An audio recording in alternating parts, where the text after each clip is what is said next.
Friend, स्वागत है आपका हमारे चैनल स्टडी डॉट में। फ्रेंड, आज हम बात करेंगे गुप्त काल प्राचीन भारत का स्वर्ण युग। गुप्त काल को प्राचीन काल का स्वर्ण युग क्यों कहा जाता है, उसके बारे में समझेंगे। कुषाणों का हत्या करने के बाद गुप्त वंश का कैसे स्थापना हुआ। जैसे मौर्य काल का अंत हुआ तो उसमें पुष्यमित्र शुंग ने शुंग वंश की नींव डाली, तथा दक्षिण में संगम युग और करिकाल, चोल, चेर, पांड्य राजाओं का उदय हुआ। उसी प्रकार आज हम गुप्त काल और प्राचीन भारत का स्वर्ण युग देखेंगे। गुप्त काल में कितने महान शासक हुए, गुप्त काल का राज्य शासन कहाँ तक था पूरे भारत में, उसको देखेंगे। उनके समक्ष कवि कौन से फेमस थे जिनका एग्जाम में पूछे जाने की संभावना सबसे ज़्यादा होती है। गुप्त काल से प्राचीन युग में, प्राचीन काल का अगर आप बात करें तो सबसे ज़्यादा क्वेश्चन जो हैं वो हड़प्पा और गुप्त काल से ही बनते हैं। एक दो क्वेश्चन जो है जैन धर्म, बौद्ध धर्म से बन जाता है, बाकी बहुत ही कम क्वेश्चन बनते हैं। तो इस पे आप विशेष रूप से ध्यान दीजिएगा और ये इंपॉर्टेंट है। ठीक है फ्रेंड, तो समय को व्यतीत न करते हुए आइए चर्चा करते हैं और देखते हैं कि क्या है इसमें इम्पोर्टेंट। क्योंकि ये सभी जो क्वेश्चन आंसर बनाए गए हैं वो ग्रुप डी एनटीपीसी के एग्जामों को मद्देनज़र रखते हुए वन लाइनर क्वेश्चन आंसर इसमें सम्मिलित किया गया है। कोई भी अनावश्यक चीज़ को इसमें नहीं बताया गया है, क्योंकि हमारे पास समय बहुत कम है और उसी कम समय में हम सोच रहे हैं कि आपके पास ये सुविधा उपलब्ध करा दें। ठीक है फ्रेंड, तो आइए देखते हैं। ठीक है फ्रेंड, ध्यान दीजिएगा। पहला क्वेश्चन क्या कह रहा है, पहले इसके बारे में पढ़ लेंगे और हो सके तो मैप के द्वारा भी समझने की कोशिश करेंगे। आपको जो भी इतिहास में समझना होगा, मैंने बार बार बोला है कि इससे जैसे ही ग्रुप डी और एनटीपीसी का एग्ज़ाम क्लियर हो जाएगा तो मैं आपको विस्तृत रूप से पॉलिटी और हिस्ट्री इसी चैनल स्टडी डॉट पे मैं पढ़ाऊँगा। जिस प्रकार से हमारे और टीचर हैं, भैरव सर है, आपको बायोलॉजी साइंस पढ़ाते हैं, रीशु सर हैं आपको मैथ पढ़ाते हैं, उसी प्रकार से मैं भी आपको हिस्ट्री और पॉलिटी पढ़ाऊंगा। लेकिन अभी हमारा पर्पज़ है एनटीपीसी, ग्रुप डी और यूपीएसआई के एस्पिरेंट के पढ़ाने के पर्पज़ में। ठीक है फ्रेंड, तो ध्यान दीजिएगा। गुप्त वंश का संस्थापक कौन था, तो श्रीगुप्त। गुप्त वंश का संस्थापक कौन था, श्रीगुप्त। जैसे आप बहुत से पढ़ते आ रहे हैं, एक क्रम वाइज हम पढ़ाते आ रहे हैं आपको, हड़प्पा काल से, वैदिक सभ्यता से, जैन धर्म से, तो मौर्य वंश आता है। जैसे उसमें जो भी क्वेश्चन है उसके पहले मुगल मगध का साम्राज्य होता है, बृहदत्त, तो उसके बारे में हमने नहीं पढ़ा। हर्षवर्धन, उसे बहुत से होते हैं तो हमने उनके बारे में नहीं पढ़ा क्योंकि वो इम्पोर्टेंट नहीं है। जो भी इम्पोर्टेंट क्वेश्चन है उसको इसमें सम्मिलित कर दिए हैं। तो उसी प्रकार से गुप्त वंश का संस्थापक जो है वो श्रीगुप्त को माना जाता है। ठीक है, श्रीगुप्त का लड़के का नाम रहता है घटोत्कच, और ये दोनों जो है अस्थायी शासक रहते हैं, ज़्यादा दिनों तक शासक नहीं करते। इनका सबसे महान शासक जो होता है वो चंद्रगुप्त प्रथम होता है। चंद्रगुप्त प्रथम जो है एक महान शासक के रूप में बाहर आता है, और गुप्त वंश का वास्तविक संस्थापक जो है वो चंद्रगुप्त प्रथम को ही माना जाता है। ठीक है फ्रेंड, तो आइए देखिए, पहले क्या पूछा जाएगा आपसे कि गुप्त वंश का संस्थापक कौन है, तो गुप्त वंश का संस्थापक श्रीगुप्त है। नेक्स्ट क्वेश्चन देखिए, गुप्त किसके सामंत थे, कुषाणों के। गुप्त जो थे वो कुषाणों के सामंत थे। सामंत जिस प्रकार से पुष्यमित्र शुंग ने शुंग वंश की स्थापना की, मौर्य वंश के अंतिम शासक बृहदत्त को मारकर, उसी प्रकार से ये कुषाणों के जो थे सामंत थे। बाद में उनकी कमजोरी जो थी उनको देखकर, कुषाणों के अंतिम सेना को देखकर उसका वध कर दिए, तथा कुषाणों के शासन पे, जिस प्रकार से कुषाणों का शासन था और उनमें महान शासक जो था वो कनिष्क था, जिसके बारे में इससे पहले वाले वीडियो में आपको बताया जा चुका है। तो इस पे ध्यान दीजिए, वो किसके सामंत थे, कुषाणों के, और उनकी हत्या करके ही इन्होंने भारत देश पे गुप्त वंश की नींव रखी। ठीक है, नेक्स्ट क्वेश्चन देखेंगे, गुप्त शासन के दौरान ऐसा व्यक्ति कौन था जो एक महान खगोल विज्ञानी और गणितज्ञ था, तो वे थे आर्यभट्ट। तो गुप्त वंश के समय मैंने बताया कि कवि आर्यभट्ट और बहुत से महान महान ऐसे भक्ति आंदोलन आई, भक्ति को बढ़ाने के लिए बड़े बड़े लोग सामने आए। आर्यभट्ट जो कि खगोल विज्ञानी और गणितज्ञ थे, तो इन सब चीज़ों को ध्यान रखिएगा। इन्हीं सब लोगों के, जैसे कालिदास भी इन्हीं के समकालीन थे। सबसे ज़्यादा सोने के सिक्के भी जो हैं वो गुप्त वंश में चलाए गए हैं, सबसे ज़्यादा तांबे के सिक्के भी जो हैं वो गुप्त वंश में ही चलाए गए हैं। इसीलिए गुप्त काल को जो है वो प्राचीन भारत का स्वर्ण युग कहा जाता है। कुषाणों का आप बात करें यहाँ पे देखेंगे तो कुषाणों को सबसे शुद्ध सोने के सिक्के चलाने का श्रेय जाता है, लेकिन सबसे ज़्यादा सोने के सिक्के चलाने का श्रेय गुप्त शासकों को जाता है। इसीलिए इनके शासक काल को जो है फ्रेंड क्या कहते हैं, स्वर्ण युग। ठीक है, आइए आगे देखते हैं। गुप्त शासकों की सरकारी दरबारी भाषा थी संस्कृति। इनकी भाषा क्या थी, सरकारी दरबारी भाषा संस्कृति थी। इतिहासकार बीएम स्मिथ ने किसकी विजयों से प्रभावित होकर उसे भारत का नेपोलियन कहकर पुकारा है, समुद्रगुप्त को। किसे भारत का नेपोलियन कहकर पुकारा है, समुद्रगुप्त को। समुद्रगुप्त जो है चंद्रगुप्त प्रथम चंद्रगुप्त प्रथम का पुत्र था और समुद्रगुप्त भारत में गुप्त वंश का सबसे महान शासक कहा गया। ये आज तक का सबसे महान शासक के रूप में आया है। इसे कहा जाता है कि यह अपने युद्ध स्थल में कभी भी पराजय नहीं हुआ तथा संपूर्ण भारत को जीत चुका था। जैसे आप बात करें मैप की, तो ये भारत का नक्शा है। ये मान लीजिए भारत का नक्शा है। 1 मिनट फ्रेंड, 1 मिनट लेना चाहूँगा आपका। ये दक्षिण सिरा है, ये पूर्वी सिरा है, और थोड़ा आप समझ लीजिएगा ये उत्तरी सिरा है, और ये हमारा गुजरात हो जाएगा, आकर मिल जाएगा। ठीक है, तो इस पूरे भारत पे जो है दक्षिण से लेके पूरब, पश्चिम से लेके उत्तर, ये पूरी जगहों पे जो है वो किसका शासन था? गुप्त वंश में समुद्रगुप्त का। समुद्रगुप्त किसका पुत्र था? तो चंद्रगुप्त प्रथम का पुत्र था। समुद्रगुप्त को सर्वप्रथम नेपोलियन किसने कहा था? तो वीएम स्मिथ ने। ठीक है, इसकी एक शिलालेख प्रयागराज से एक शिलालेख भी प्राप्त हुई है, जिसके बारे में हम देखेंगे। उस शिलालेख में इसके विजय अभियानों को बताया गया है, और बताया गया है ये भी कि समुद्रगुप्त अपने पहले विजय अभियान में उत्तर के आर्यों से विजय इसका होता है, उत्तर नहीं पश्चिम में, इस साइड में आर्यों से इसका युद्ध होता है, जिनमें से 9 राजाओं को ये अकेले परास्त कर देता है। पहली युद्ध जो है इसका विजय अभियान में, वो किसके विरुद्ध है? आर्यों के विरुद्ध है, और उसमें से 9 राजाओं को ये पराजित कर देता है तथा उन्हें जीत लेता है। दूसरे जब 12 शिलालेख जो हो गया, ये शिलालेख प्राप्त हुआ है जो कि अशोक के समय हम आपको बता चुके हैं कि शिलालेख किसे कहते हैं। पत्थरों को काटकर इस पर एक कृति लिखी जाती है जिसमें राजा के बारे में बताया जाता है। तो उसके 12वीं पंक्ति में आर्यों से भिड़ंत यानी युद्ध का बात बताया गया है, तथा 21वें और 22वें पंक्ति में उसके आगे के 3 और युद्धों के बारे में बताया गया है। पहले युद्ध में वो 9 राजाओं को हराकर 9 राज्यों को अपने में मिला लेता है। उसके बाद 3 राज्यों को जीतकर पुनः अपने में स्थापित कर लेता है। 22वें शिलालेख के पंक्ति में समुद्रगुप्त को बताया गया है कि वह दक्षिण के 9 राजाओं को और 5 अलग से राजाओं को पराजय करके उन्हें अपने में मिला लेता है। अतः समुद्रगुप्त कभी पराजित नहीं हुआ रहता और पूरे भारत को जीत लेता है। तो ये छोटी सी उसकी स्टोरी थी। उम्मीद है कि आपको अच्छी लगी होगी और इस पे आप ध्यान दें। गुप्त वंश का वह राजा कौन था जिसने हुड़ों को भारत पर आक्रमण करने से रोका? स्कंदगुप्त। कौन था स्कंदगुप्त? राजवंश किस लिए प्रसिद्ध था? कला एवं स्थापत्य। गुप्त राजवंश किस लिए प्रसिद्ध था? कला एवं स्थापत्य। कला मतलब आप जानते हैं, स्थापत्य मतलब मूर्तियों का निर्माण कराना, मंदिरों का निर्माण कराना। इन्हीं के युग से प्रारंभ हुआ। इन्होंने बहुत ही चीज़ों को लागू किया। इनके समय में कर जो है 1/6 था। मंदिरों का निर्माण करवाना उचित समझा, अच्छे अच्छे मंदिरों का निर्माण करवाया। आप बहुत से मंदिरों का एग्जाम्पल अभी देख सकते हैं, जैसे अजंता की गुफाएं, एलोरा की गुफाएं, मध्य प्रदेश में बहुत सी गुफाएं बनाई गई हैं, मंदिरें बनवाई गई हैं। दक्षिण में बहुत से अच्छे अच्छे मंदिरों इनके द्वारा बनवाई गई हैं। और स्थापत्य और कला के रूप में भी इनमें विख्यात था। सोने के सिक्के भी बहुत चलाए गए। लोग सुख और शांति से रहते थे, इसलिए इन्हें कहा जाता है। ठीक है, आगे आइए देखते हैं।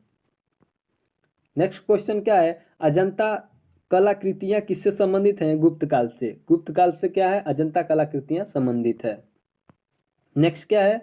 कवि कालिदास किसके राज कवि थे? चंद्रगुप्त द्वितीय विक्रमादित्य। चंद्रगुप्त द्वितीय ये किसका पुत्र था? ये समुद्रगुप्त का पुत्र था। समुद्रगुप्त का पुत्र कौन था फ्रेंड? तो वो था चंद्रगुप्त द्वितीय। ठीक है, तो आप ध्यान दीजिएगा।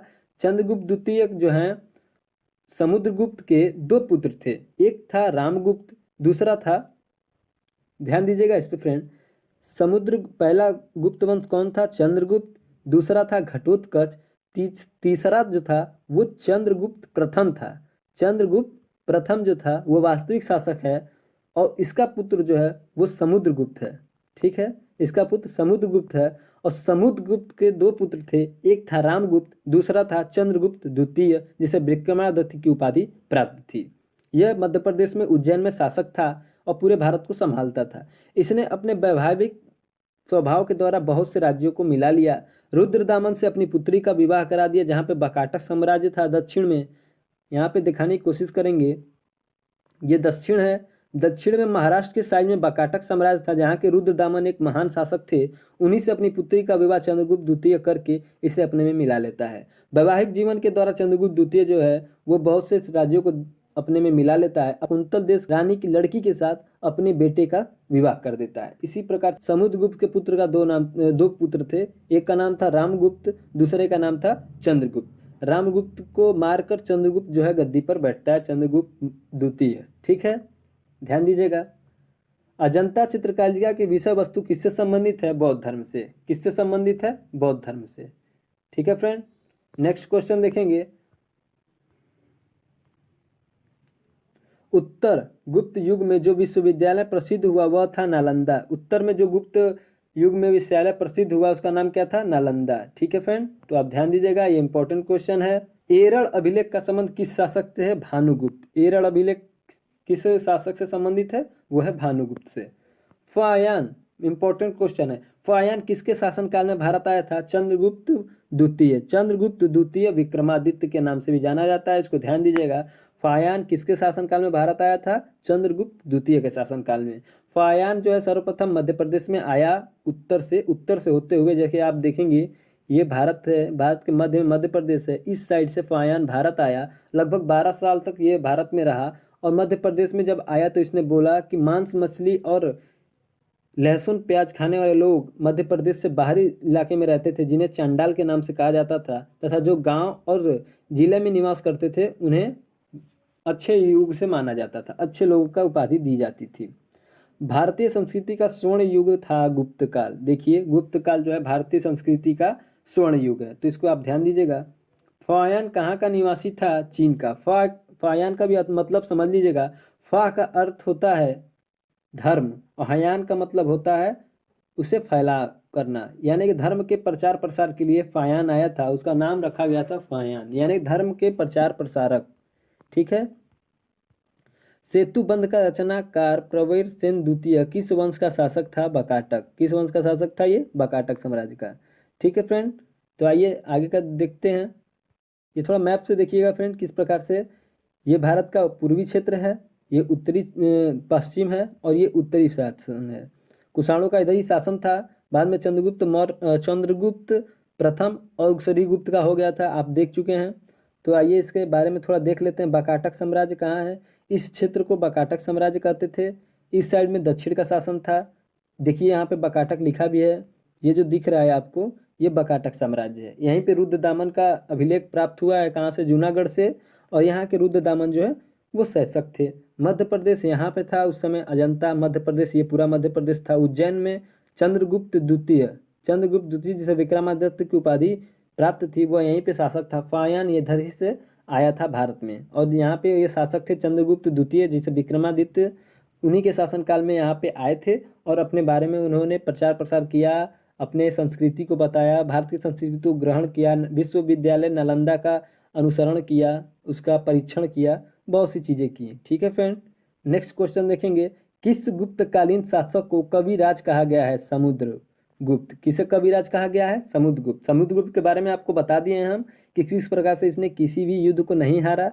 ये किसका पुत्र था? तो चंद्रगुप्त प्रथम का पुत्र था। इसके दो पुत्र हुए समुद्रगुप्त के, एक का नाम था रामगुप्त और एक का नाम था फ्रेंड चंद्रगुप्त द्वितीय, जिसे विक्रमादित्य की उपाधि धारण हुई। इसने रामगुप्त का वध कर दिया। क्यों किया उसके बारे में अगर टाइम होगा तो मैं आपको बता दूंगा।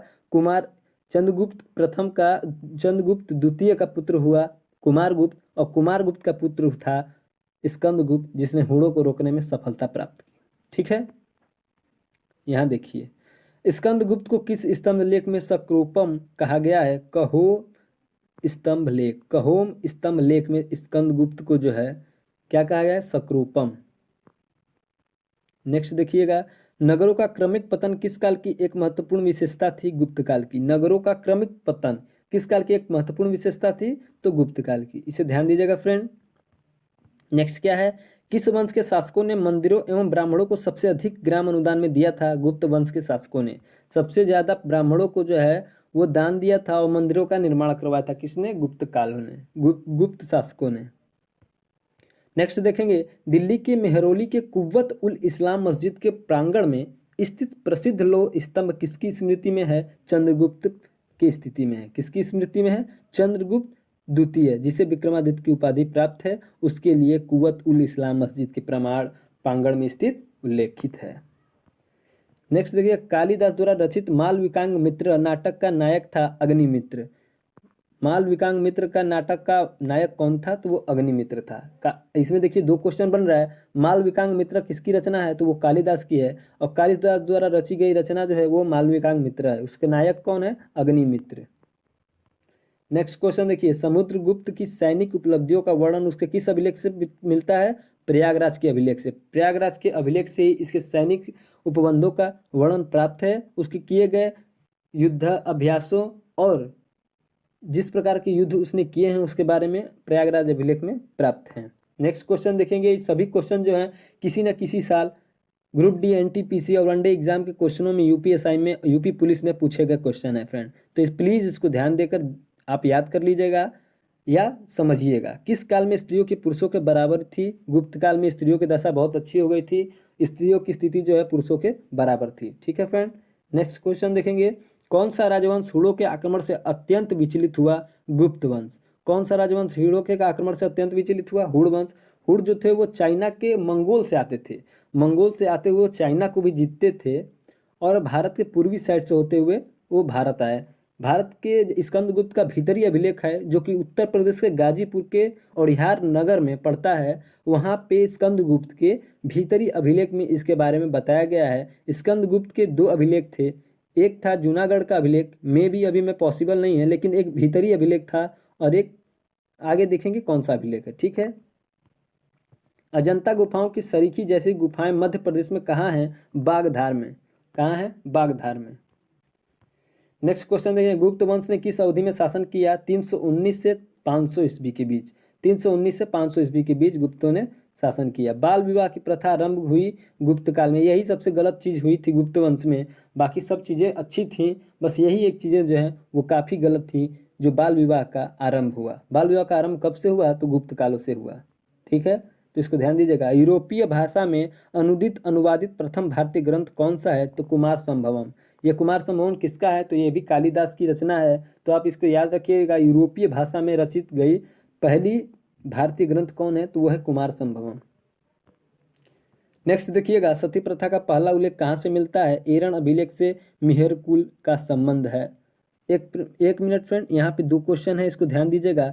सती प्रथा का पहला उल्लेख कहाँ से मिलता है? एरण अभिलेख से, जिसके किसने लिखवाई थी? भानुगुप्त ने। और मिहिर कुल का संबंध था हुड़ों से। मिहिर कुल का किससे संबंध था? हुड़ों से। इससे दो क्वेश्चन बन रहा है, ध्यान दीजिएगा, मिसप्रिंट से हो गया है। गुप्त राजा जिसके विक्रमादित्य की पदवी ग्रहण की थी? चंद्रगुप्त द्वितीय। गुप्त राजा जिसने विक्रमादित्य, जो कि बार बार आपको बोलते आ रहे हैं कि विक्रमादित्य की उपाधि किसने धारण की थी? तो चंद्रगुप्त द्वितीय ने। ठीक है, तो आप ध्यान दीजिएगा। नेक्स्ट देखेंगे, गुप्त काल में उत्तर भारतीय व्यापार किस पतन से संचालित होता था? ताम्रलिप्ति से। किससे संचालित होता था? ताम्रलिप्ति से। गुप्त शासकों द्वारा जारी किए गए चांदी के सिक्के कहलाते थे रूपक। जो गुप्त काल में चांदी के सिक्के चलाते थे उसे क्या कहा जाता था? रूपक कहा जाता था। तो आप ध्यान देंगे। नेक्स्ट क्वेश्चन देखेंगे, किस गुप्त शासक को नालंदा विश्वविद्यालय का संस्थापक माना जाता है? कुमारगुप्त प्रथम। कुमारगुप्त प्रथम या कुमारगुप्त, जो कि चंद्रगुप्त द्वितीय का पुत्र था, और इसका पुत्र जो था उसका नाम था क्या फ्रेंड? स्कंदगुप्त, जो एक महान सेनापति या राजा कह सकते हैं था। उसने हुड़ों को बार बार रोकने में सफलता प्राप्त की है। नेक्स्ट देखेंगे, पुंड्रवर्धन भुक्ति प्रांत अवस्थिति उत्तर बंगाल में। किसमें थी? पुंड्रवर्धन उत्तर बंगाल में। नेक्स्ट देखेंगे, वह प्रथम भारतीय विद्वान कौन था जिसने गणित को एक पृथक विषय के रूप में अस्थायी स्थापित किया? वो थे आर्यभट्ट। आर्यभट्ट किसके समकालीन थे? तो गुप्तों के समकालीन थे। आप ध्यान दीजिएगा। तांबा का सिक्का जारी करने वाला पहला गुप्त शासक कौन था? रामगुप्त। तांबा का सिक्का सबसे पहले किसने शासक ने लागू किया? तो रामगुप्त। रामगुप्त किसका पुत्र था? तो चंद्रगुप्त द्वितीय विक्रमादित्य का पुत्र था। नेक्स्ट देखेंगे, कालिदास की किस कृति की गिनती विश्व की 100 प्रसिद्ध साहित्यिक कृतियों में होती है? अभिज्ञान शाकुंतलम। विश्व की 100 में से अभिज्ञान शाकुंतलम जो है, शकुंतला और भरत के बारे में इसमें वर्णन किया गया है। ठीक है फ्रेंड, तो ये इसे आप ध्यान दीजिएगा। क्वेश्चन को ध्यान दीजिएगा कि सबसे जो है अभिज्ञान शाकुंतलम जो है विश्व की 100 कृतियों में से एक गिनी जाती है। नेक्स्ट देखिएगा, वर्तमान गणित में दशमलव प्रणाली आविष्कार का श्रेय किस युग को जाता है? तो वो गुप्त युग को जाता है। और किन्हें जाता है? तो वो आर्यभट्ट को जाता है। तो ये चीज़ें आपके जहन में होनी चाहिए, क्योंकि ये भूलने वाली चीज़ें नहीं हैं, इन्हें इंपॉर्टेंट हैं और याद करना जरूरी है। गुप्त काल के सर्वाधिक लोकप्रिय देवता कौन थे? विष्णु। विष्णु से आप याद कर सकते हैं कि गुप्त वंश का अंतिम शासक जो था वो विष्णुगुप्त था, और इनके महान जो देवता थे जिनके ये उपासक थे उनका भी नाम था क्या? विष्णु। तो आप इससे याद रख सकते हैं। मेहरौली दिल्ली स्थित लौह स्तंभ का निर्माण किस सदी में हुआ था? चतुर्थ सदी में, जब गुप्तों का शासन था। कुमार यहाँ पे होना चाहिए, कमार दिया है। कुमार संभवम महाकाव्य किस कवि ने लिखा था? कालिदास ने। किसने लिखा था? कालिदास ने। कुमार संभवम या काल विकांग मित्रम या बात करें हम अभिज्ञान शाकुंतलम, ये तीन महान कवि कालिदास द्वारा लिखी गई रचना है। नालंदा विश्वविद्यालय की स्थापना का युग था गुप्त। नालंदा कब स्थापना हुई? गुप्त काल में। युग में भू राजस्व की दर थी। गुप्त युग में भू राजस्व की दर थी गुप्त उपज का छठा भाग, यानी कि 1/6 भाग जो था इनका कर था। तो इसीलिए जो है फ्रेंड, गुप्त वंश को यहीं पे ये क्वेश्चन समाप्त हो जाता है, आगे कुछ नहीं है। और यहीं पे इसी कारण जो है गुप्त वंश में सभी लोग बहुत ही खुशी और संपन्नता से रहते थे। इसीलिए गुप्त काल को प्राचीन भारत का या सांस्कृतिक भारत का स्वर्ण युग कहा जाता है, क्योंकि इससे सबसे ज़्यादा सोने के सिक्के किस युग में चला गया? तो गुप्त में। सबसे ज़्यादा मंदिरों और कलाओं का निर्माण कब हुआ? गुप्त में। अच्छे कवि कब मिले? कालिदास तो गुप्त में थे, जिसमें से 3 महान रचना अभिज्ञान शाकुंतलम, अग्निमित्र और कुमार संभवम जैसी रचनाओं की गई हैं। इसी समय खगोल विज्ञान में गणित दशमलव का खोज हुआ, जिसके खोजकर्ता थे आर्यभट्ट। ऐसे महान महान शासक गुप्त वंश में हुए थे और महान महान लोग, इसीलिए इसे जो है गुप्त काल को प्राचीन भारत का स्वर्ण युग कहा जाता है। ठीक है फ्रेंड, तब तक के लिए धन्यवाद। मिलते हैं नेक्स्ट वीडियो में। जय हिंद।